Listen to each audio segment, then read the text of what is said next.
Hi guys, welcome to Software Jobs Training, and we are on week 3 now. In this session we are going to cover JavaScript variables. So JavaScript variables are actually very important because JavaScript is generally used to do a lot of mathematical calculations, so variables play a very important role in that. Okay, so variables are actually the containers for storing data, so they act as packets, and if you see this here, it says x is equal to 1 and y is equal to 5 and z is equal to x plus 5. Okay, so here x, y and z are actually the variables, and they can take any value. Alright, so it could be x could have been equal to 1, or it could have been equal to 10, right? So it could have been any number, right? So variables are actually used to store the data. It could be any type of data, it could be any value. So the value of a variable is never fixed. We actually assign a value to a variable.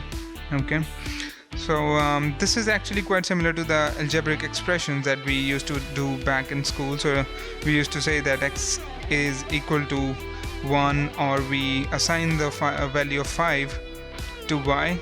Okay, and then z is actually becomes, if x is equal to 1 and y is equal to 5, then z eventually becomes 6, because 1 plus 5 is equal to 6, right? So here x is 1 and y is 5. Alright, so this is the basic concept of variables.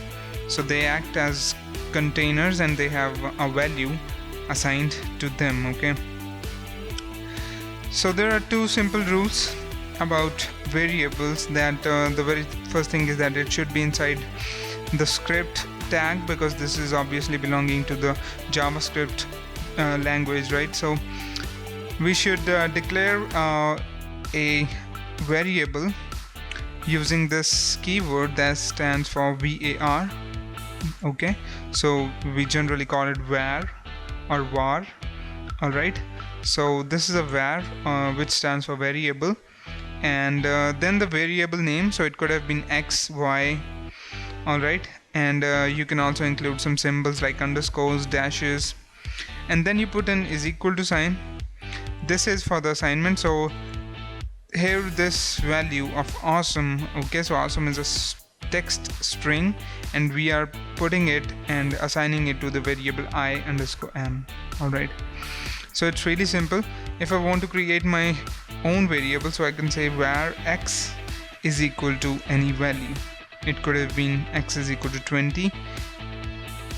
So it's that simple. Alright, now let me go ahead to the next slide and we'll learn more about variables. Okay, so naming variables is slightly tricky. We got to take care of a few things.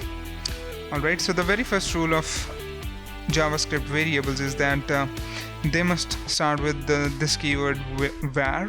Okay, and the second thing that you need to take care of is they are case sensitive. Alright, so this variable over here that says sum, and then you can see that v is capital over here, and I've assigned a value to it that says sum value, and var sum var, and if you pay attention to this, it has the v in small letters. Okay, so both of these variables are actually two different variables, because this is a case sensitive language, right? So this has a value of this is not equal to sum var. Okay, so basically these two have their own values assigned to them. Okay, so they're two different things, so take care of this one. Alright, and there's one rule, one more important rule is that you can have numbers while defining your variable. So I can say that, okay, var x1 is equal to hi, and then you can have var x2 is equal to hello. Alright, so we can include the numbers in them, but make sure that you do not start a variable with a number. So if you start it like 3x2, this is not going to be counted, because you can never start a variable using a number. Okay, And yes, you can actually begin your variable name using an underscore or a dollar sign, so that is fine. All right. And yes, you cannot write the variable names that are already the reserved word of JavaScript. Okay, so you cannot name a variable as var because that is already a JavaScript reserved variable, right? So make sure that you can call it varz or var2 or anything, but not var, okay, because that is simply reserved by JavaScript itself. So I'm gonna name it back to x2. Okay, so you can basically write any name to your variable as you want, but there is a good practice to choose a name that is actually descriptive, that actually tells about the variable. Okay, so if you're suppose that if you're in someone's name, so it will be good to name it as first underscore name and then put the name. Okay, or you can call it as first and then N capital. Okay, it could be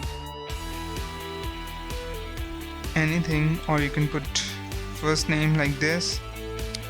So it is always a good practice to name your variables very properly, because as you will get deep into this coding, you will find that you'll need to create a lot of variables for this and that. So it will be very good for you to name your variables properly, so that you do not have to worry much about to know what they are doing and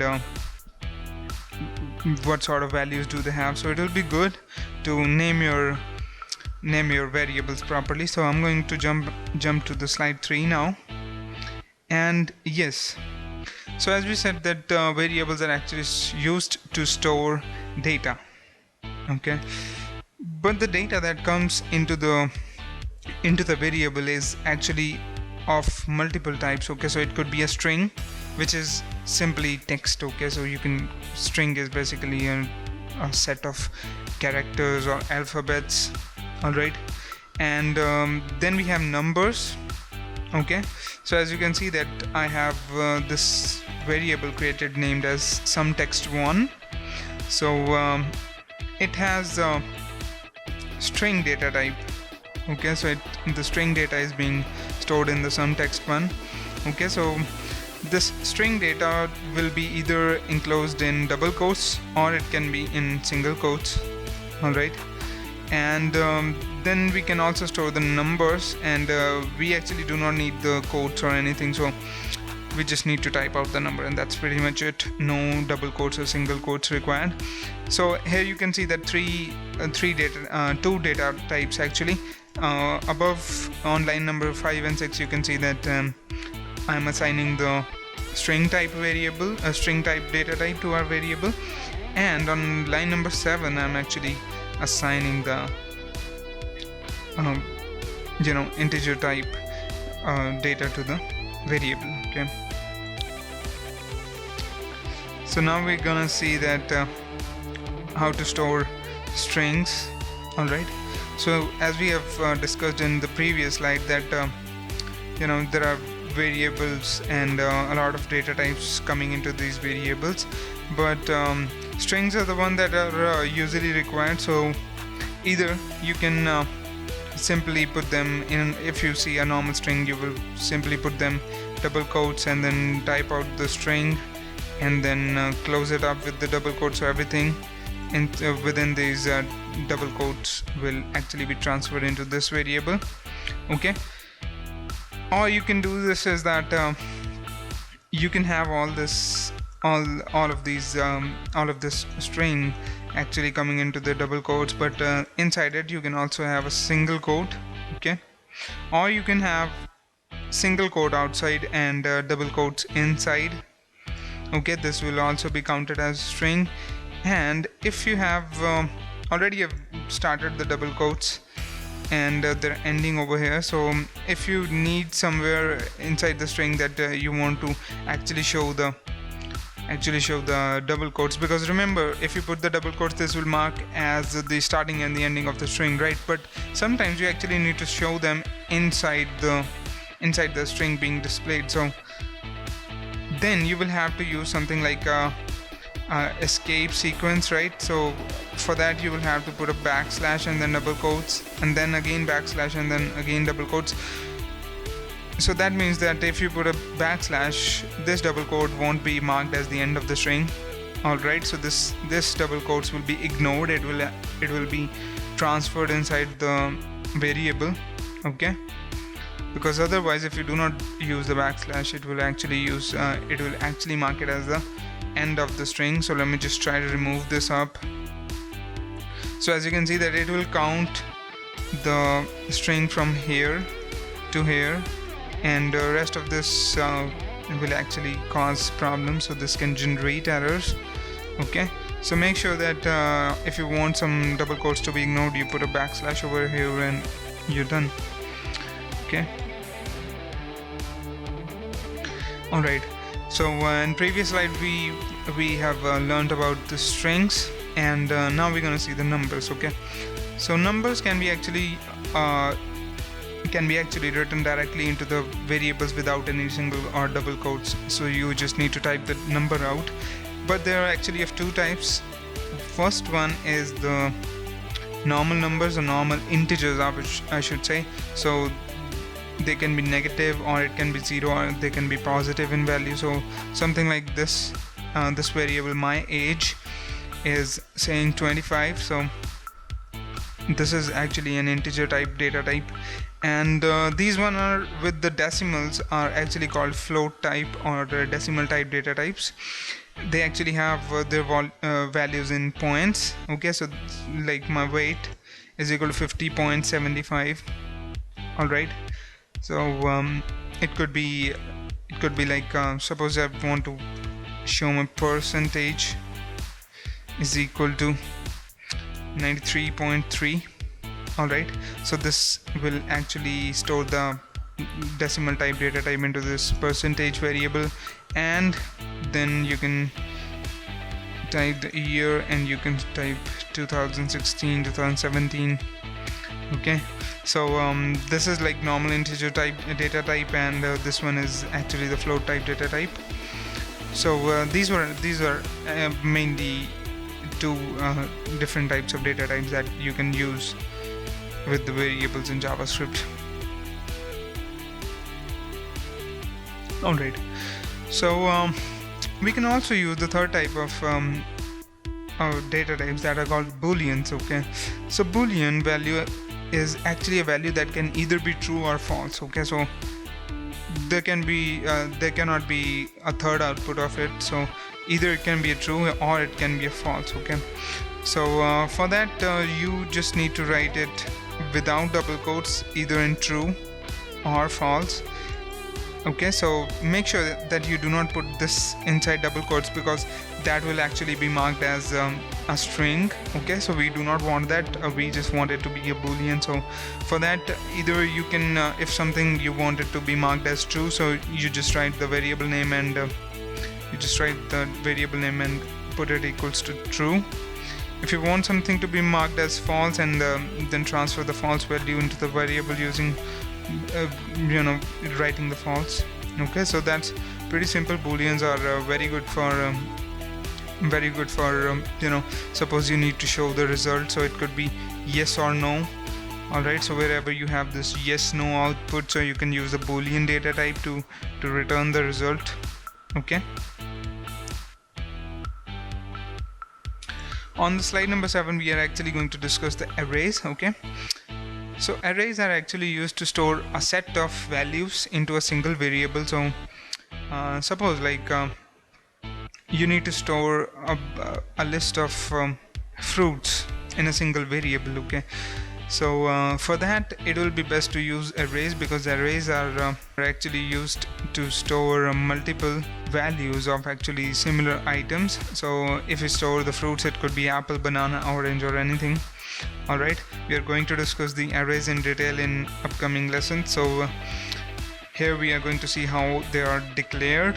Okay, so for declaring an array there could be like multiple methods. So the very simple one is like you need to type var, that is like the standard thing, and then you write the array name. So this is pretty much same like the variable name, and then you write the new keyword. Okay, so this is a keyword of JavaScript, and then you write the capital array and put the parenthesis. Okay, so this is going to create a new array, or an alternative to that is to write the var and you write down the name of the array, and then you put the square brackets. Okay, so this will also initialize an array.